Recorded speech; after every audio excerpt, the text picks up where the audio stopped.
We didn't say who was going to go first. Oh, I assumed it was gonna be you. All right.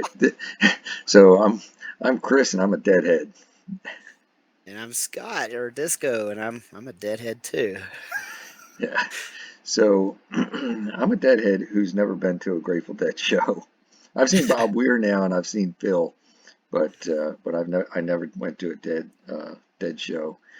Unfortunately, I don't know. I was distracted by the sideshow, the parking lot kind of stuff, and I thought it was, I thought it was a circus without a main act. That just didn't really believe, I guess, unfortunately. So now I really wish I had gone to see them at some point, but never did. But a couple of years ago, oh, and maybe I should mention it. So summertime for the last 10, 12 years, actually maybe even 15. Uh, I decided long ago that I was missing something because I had never really listened to some of the great artists, great musicians of that came before my time, I guess.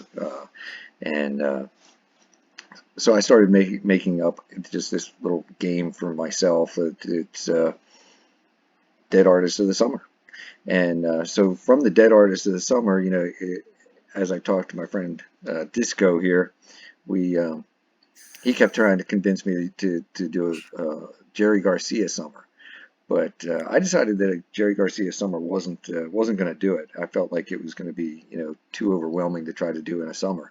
So 2018, I actually broke one of my rules. I did Waylon and Etta both that summer, and it was a good summer. But the fall was even better because I started in with Jerry Garcia in the fall, and I've been listening to the Grateful Dead ever since, and that's pretty much all I listen to.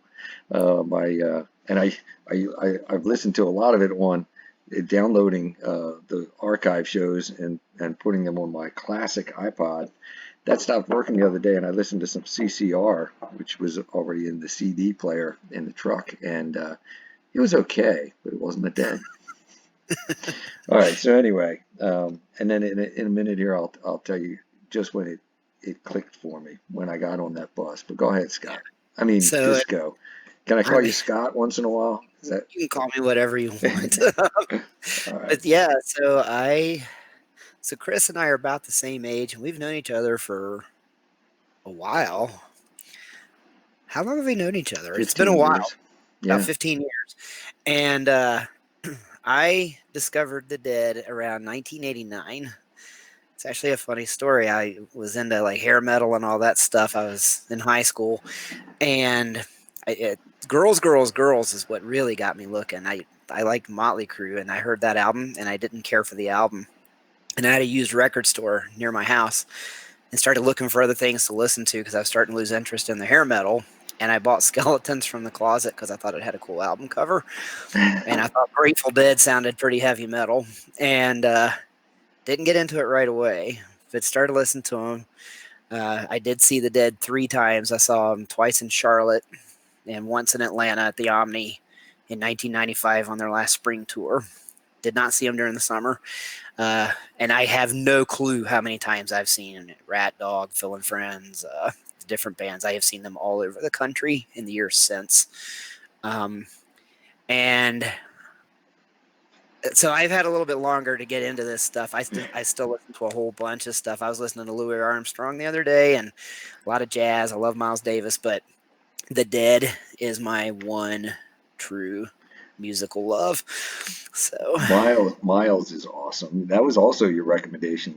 I did that. I did Miles in 2016, it was, 2017. yeah, something like that. 2017 maybe. Yeah, So the we can Miles talk about Davis that summer was awesome.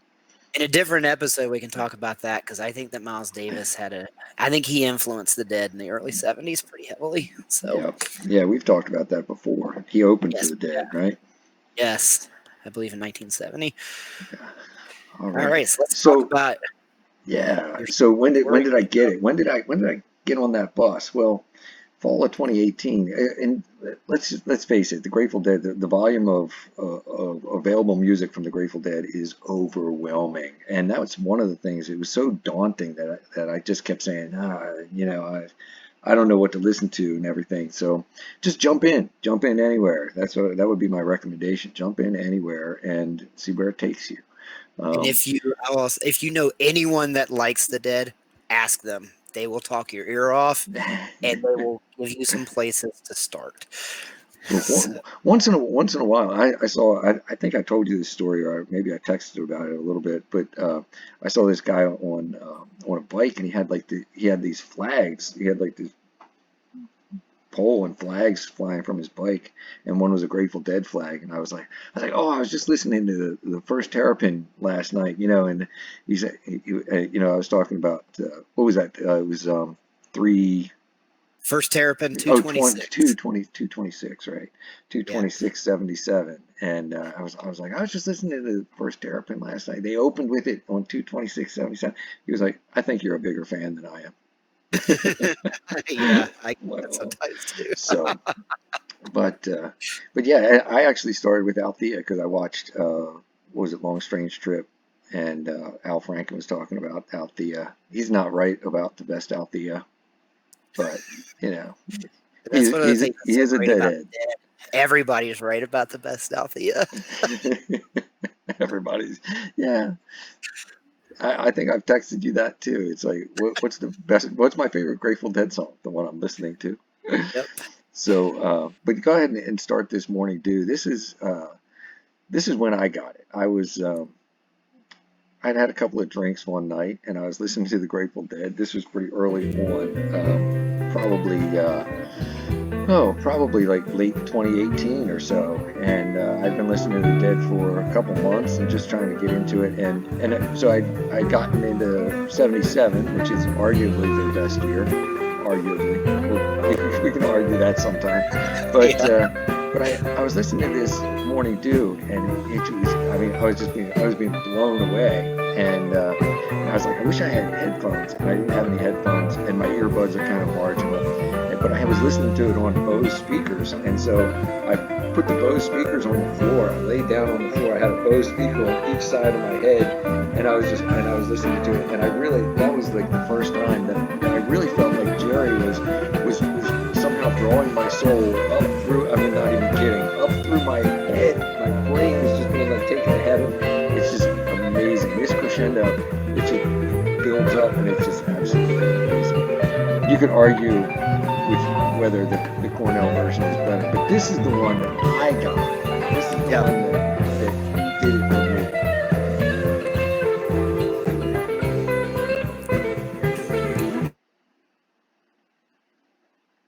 I'll listen to it now. Because when I first clicked play, I had it at about the 11-minute mark in. And I thought it was El Paso. me. Oh, really? Yeah. Just But for a second. Like, oh, shoot, I got the wrong song. So now I want to go back. you hear connections like that. Like at some Yeah. point, I'm gonna talk about that. That's one of the That fun things about Mississippi the Half Dead. Step and the other one. I'm gonna talk about that at some point. There are connections between these songs. Shows that are in that case they were 7 years apart.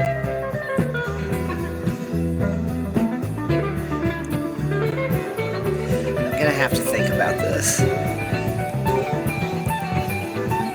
I love Cornell.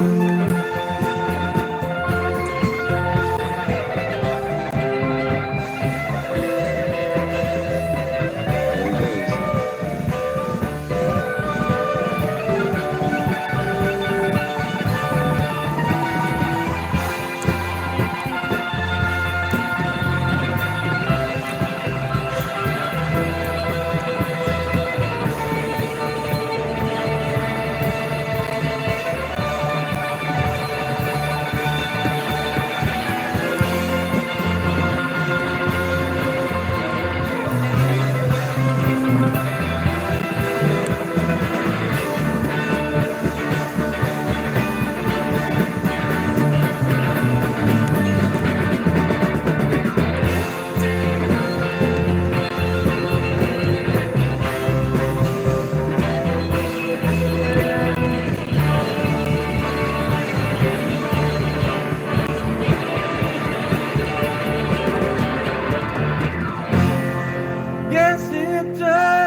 That does it for me.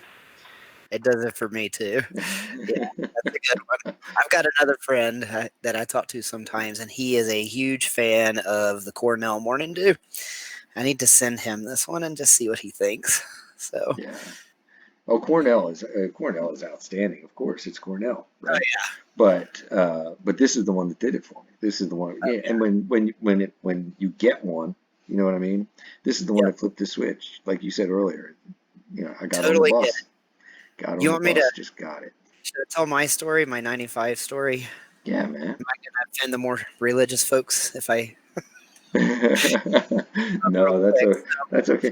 That's where I would bet a lot of deadheads are probably uh, in the same mindset. it offends my mom. I don't say it to her, but so Chris got it listening to Morning Dew with his head between two Bose speakers. I already really, really enjoyed the Dead, but I got it during college. And my first show was March 22, 1995 at the Charlotte Coliseum. And my seats were up near the top of the bottom bowl in the Coliseum. It's got an upper deck. And they came out and they opened with Jack Straw. And, you know, I'd been listening to Europe 72 for years. So I was like, great, Jack Straw. But one of the songs that first sucked me in when I first started listening to the Dead just on tape was Bertha from Skull and Roses. And right here, second song they played that night. It's so hard for me to listen to this without it like making my ears bleed. It needs to be cranked. And I don't think the Dead were quite the band in '95 that they were in '77. But I will always remember there was just so much magic in the air this night that I've never experienced with any other band.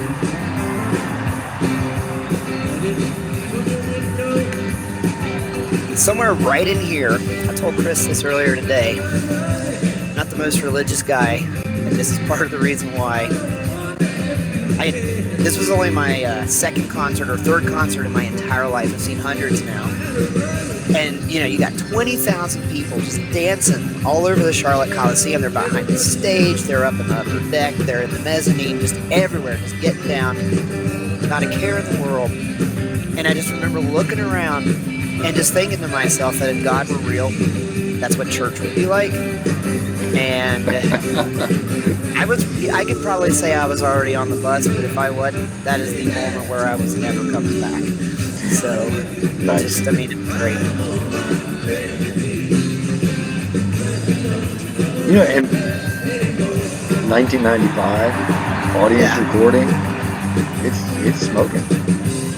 Oh, yeah. And then the next night I saw him again, and Bruce Hornsby was with him. We'll have to talk about this one sometime. The Unbroken Scarlet Fire following night, the second Unbroken Chain ever, into Scarlet Begonias, into Fire on the Mountain with Bruce Hornsby.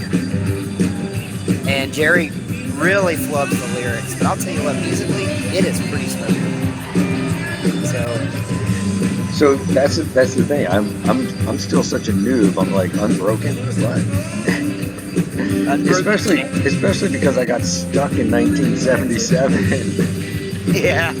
So I'm gonna pause this for a second. So I had heard Unbroken Chain because, like I say, I'd been listening to the Dead for about 6 years at that point, and I had gotten into them. Wait, But does Phil sing that?